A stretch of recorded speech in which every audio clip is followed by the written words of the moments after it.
Before we start the video, give this video a big like if you like the video, and if you want to support me, subscribe to the channel. Thank you.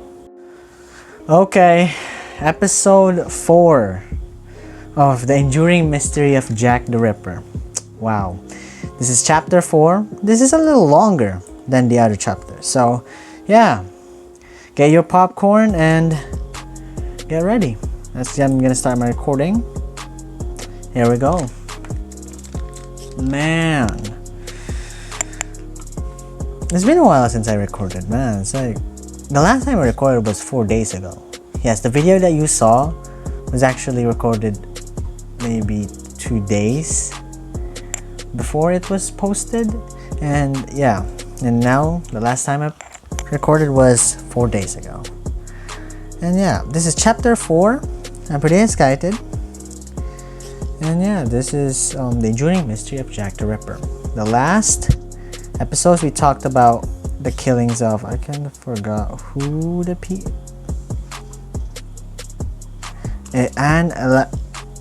Annie Chapman. What is this again?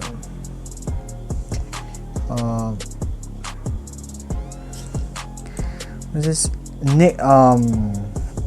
This was Nichols, and the Nichols, and this one is Martha Tabron. Yeah, Marianne Nichols. So this is episode 4. If you're excited, me too. I'm excited too. So yeah, let's go.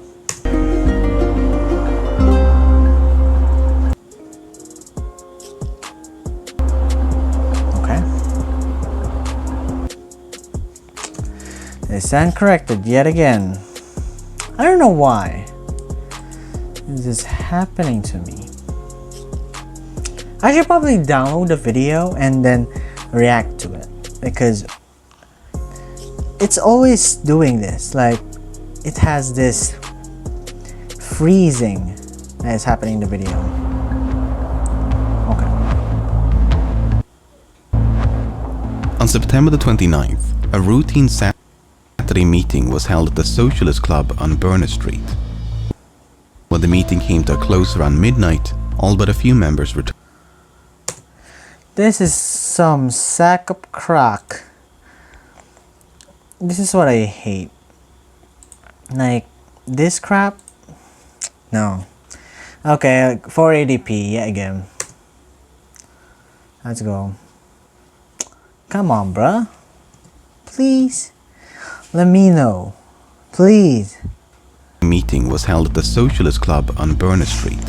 When the meeting came to a close around midnight, all but a few members returned home.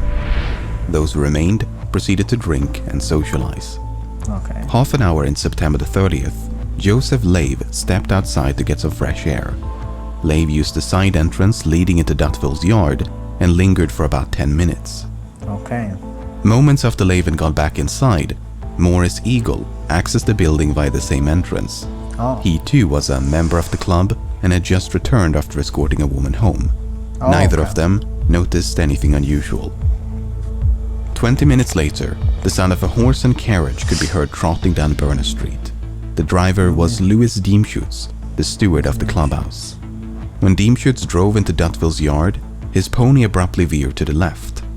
When he looked down to his right, he thought he could discern something in the darkness. Diemschutz stepped down from his barrow and, after lighting a match, could see a woman lying on her side against the wall. Whoa! I wasn't expecting that. What the freak? The double event.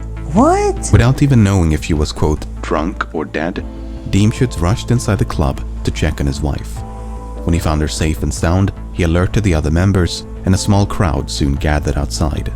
They could now see that the woman's throat had been, quote, fearfully cut, Oh! and that, quote, a stream of blood was trickling down the yard. Oh my god. That's weird. Eagle, Diemschutz, and a few others promptly dispersed to find a policeman. While a growing crowd of bystanders waited for authorities to arrive, there was no sign of the perpetrator. Oh. But across the city, less than a kilometer to the west, an Another even more one. ghoulish discovery was about to be made. Another one. At 1:30 of the same morning, Constable Edward Watkins patrolled an open space known as Mitre Square. Okay. Watkins' beat would take him through the square about once every 13 minutes, and on this occasion, it was deserted. But in the time it took Watkins to complete another rotation, Mitre Square was turned into a crime scene. Oh! I next came in at 1:44. I turned to the right. I saw the body of a woman lying there on her back. Not a woman I saw again. her throat was cut and her bowels protruding. The stomach was ripped up. Oh! She was lying in a pool of blood.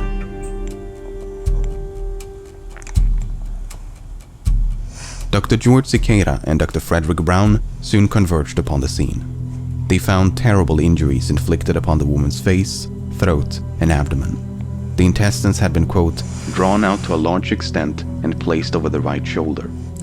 Among the many lacerations to the face, Dr. Brown noted that, quote, the lobe and auricle of the right ear was cut obliquely through. Oh. Based on their expert opinions, coupled with the testimony of Watkins, the woman had died within minutes of her body being found. Okay, that's weird. And what? Back in Berner Street, Dr. Frederick Blackwell and Dr. George Phillips had reached the same conclusion. The woman in Dutville's yard had died within minutes of her body being found. Oh. But unlike previous victims, she had only suffered injuries to the throat. Okay, I don't know. My theory here, knowing that I want to make theories even though it's still not the document is still not finished. But my theory is, what if Jack the Ripper was two people? Because that's impossible. Or maybe the guy that rode a horse, to go to this socialist club, got there like few hours, and maybe the guy that killed her, or maybe girl, I don't know, Jack the Ripper, went to Mitre Square and killed another woman. That's weird. There were no abdominal mutilations or anything else by which to connect the attack to the others. Oh. But the murder in Dutville's yard and the one in Mitre Square were separated by less than 1 kilometer and some 45 minutes. Wow. This allowed for a chilling possibility. It was suspected then, as it continues to be today, that when Diemschutz came clattering through the gateway, he unwittingly interrupted the murder. Oh. The killer may even have become trapped inside Dutville's yard because the gate on Berner Street was the only point of entry. That would make sense. And when Diemschutz went inside to check on his wife, the murderer left quickly, because knowing that the murderer has atomical knowledge, he didn't finish murdering this woman, because knowing that the murders from the past chapters was brutal, but this was just cut in the throat, only the throat though. And that could be a possibility where the murderer just hid there. That's just wow. Perhaps they saw an opportunity to escape when Diemschutz then rushed inside the club. From there, it would have taken them less than 15 minutes to reach Mitre Square. Plenty of time to hunt for another victim. Yeah. I don't know. Knowing that there was a policeman patrolling, he might have used this route over here, the northern route, because it kind of looks like it's more shorter. And think of all, in these two routes, he could have just got another victim, because knowing that, I don't know if it's a prostitute. I don't know. We need to know the age first and what her occupation. He could have just gotten another victim and killed her there in Mitre Square. That's just weird. But it must be emphasized that this is pure speculation. Yeah, it's There is no speculation. evidence to suggest the two murders were even connected. It's just weird. The woman in Dutville's yard was identified as 44-year-old Elizabeth Stride. Stride The ages are very, very close. 43, 47, and this is 44. Maybe the other one's 44. I forgot the other one, but the ages are very close to each other. Wow. was a Swedish immigrant who'd lived in London for Swedish over immigrant. 2 decades. Wow. Following the death of her husband, she had made a living through prostitution. Her last known address was a common lodging house at 32 Flower and Dean Street. On the night of her death, Stride had been seen by quite an abundance of witnesses. First, she was seen in the company of a, quote, respectably dressed man around 11 o'clock. About 1:45, Stride was seen talking to a man who was, quote, decently dressed and had the appearance of a clerk. Then, only a few minutes before the murder, Stride was seen in the company of a man by Constable William Smith. The man was carrying a small parcel wrapped in newspaper and was of, quote, respectable appearance. Possible. It's unclear whether these descriptions are of the same person or if Stride accosted multiple clients as the night progressed. Maybe, yeah, maybe he got multiple. He did multiple clients in just one night, but hey, it's weird. Like 2 murders in just one night. Damn. There were other witnesses, some less credible than others, but the one that really stood out from the rest was Israel Schwartz. Israel Schwartz. About 1:45, Schwartz had been walking down Burner Street. As he came up on Dutville's yard, he witnessed a man throwing a woman to the ground in front of the entrance. Oh. The woman had, quote, screamed 3 times, but not very loudly. Schwartz would later identify this woman as Elizabeth Stride. Maybe. Schwartz did not try to intervene, but opted instead to simply cross the street. That's when he spied a second man on the opposite side who was lighting a pipe. The man who attacked the woman then appeared to address the second man by shouting the name Lipsky. The pipe smoker then proceeded to follow Schwartz before eventually breaking away. Okay, that's just weird. What? Yeah, that is weird. What if it's not really the 2 murder cases aren't really Jack the Ripper? What if the woman that is in Litchfield Yard was a different victim that was getting murdered by 2 different people? Because knowing that this guy was just staring at this guy just throwing a woman down over in Litchfield Yard, is maybe he's an accomplice. And knowing that this guy just witnessed him doing that to a woman, he did I don't know if he did the right thing, but I don't know. What if he just intervened? And knowing that he saw that the pipe smoker followed Israel Schwartz. That's just When taken at face value, this story appears to suggest that the killer had an accomplice by the name of Lipsky. This was indeed the interpretation of some government officials. Lipsky. But Inspector Frederick Abeline, one of the lead investigators on the case, had a very different interpretation. You see, the name Lipsky had gained notoriety in 1887 when a Jewish man by the name of Israel Lipsky was convicted of murder. Owing to the publicity of that case, the surname Lipsky had become an anti-Semitic slur. Abeline therefore deduced that the man who shouted Lipsky was directing an insult at Schwartz, who was described as having a, quote, strong Jewish appearance. Okay, so Lipsky is a insult. The man with the pipe, meanwhile, may have been an innocent passerby who became frightened along with Schwartz. Whether Abeline's interpretation is correct, it's doubtful we'll ever truly know. Nevertheless, Schwartz's account is compelling, as he conceivably witnessed the moment when Elizabeth Stride was attacked. But Back in Mitre Square, a large crowd of spectators had assembled upon the scene, all driven by their morbid curiosity to get a glimpse of the body. Curiosity. The post-mortem revealed that the killer had extracted a few organs, including the womb and left kidney.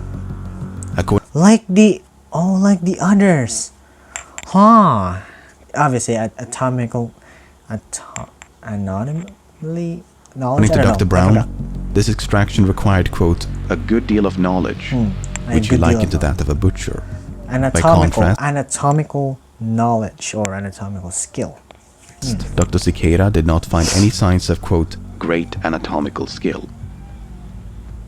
The woman in Mitre Square was identified as 46-year-old Catherine Eddowes. Eddowes 46? Yo! The murders are like in early 40s or mid 40s. And is she a prostitute? Had at least 5 children, but after escaping her abusive husband, she had become estranged from her family. Her last known address was a common lodging house at 55 Flower and Dean Street. Is she? I don't know. We have On the to night know. of her death, Eddowes had been out drinking. She got so drunk that around 8:30, she was found lying on the sidewalk in Aldgate High Street, surrounded by a crowd. The commotion attracted a few officers, who then escorted Eddowes to a nearby police station. There, she remained locked in a cell until 1 o'clock in the morning.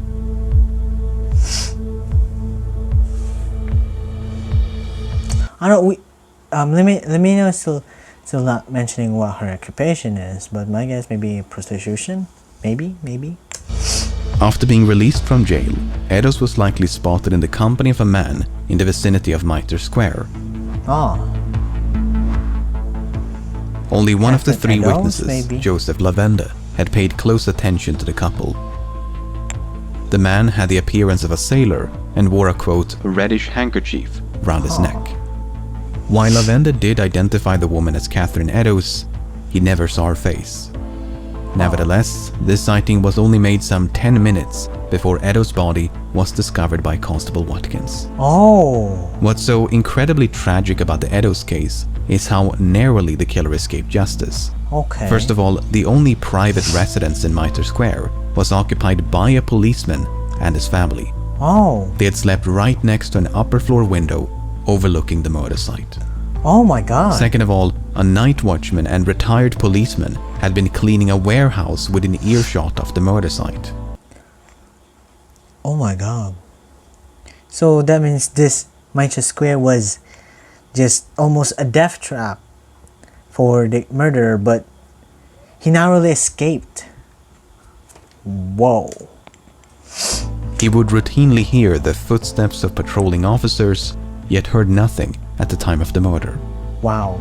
That's Finally, impossible. Constable James Harvey had glanced into Mitre Square at roughly 20 minutes to 2. That's right in between the sighting by Lavende and the body's discovery.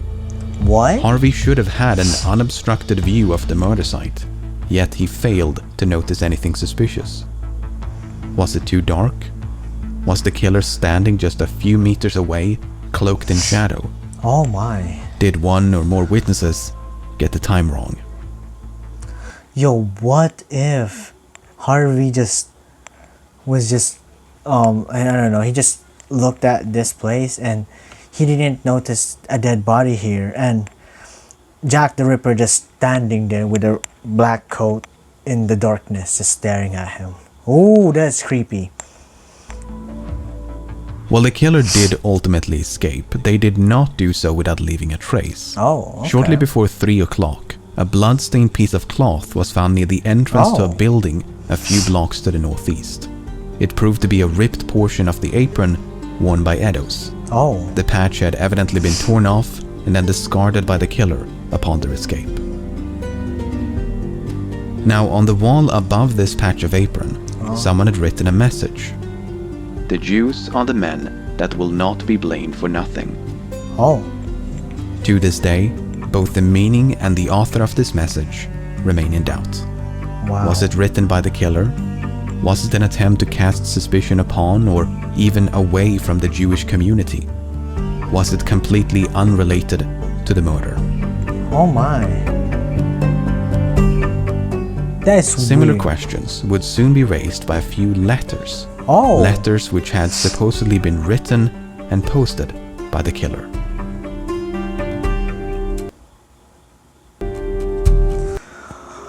Whoa, okay. This is, wow, that now it's heating up. The mystery is heating up. Wow, I'm just ended the recording because it's now chapter 5, guys. Thank you for watching. Like and subscribe for more videos like this, and if you want more chapters, just comment down below. Even though you don't comment, I'm still going to post another part. So please support the channel, subscribe, and give this video a like. And check this video in the description down below. And LEMMiNO, I'll see you next time.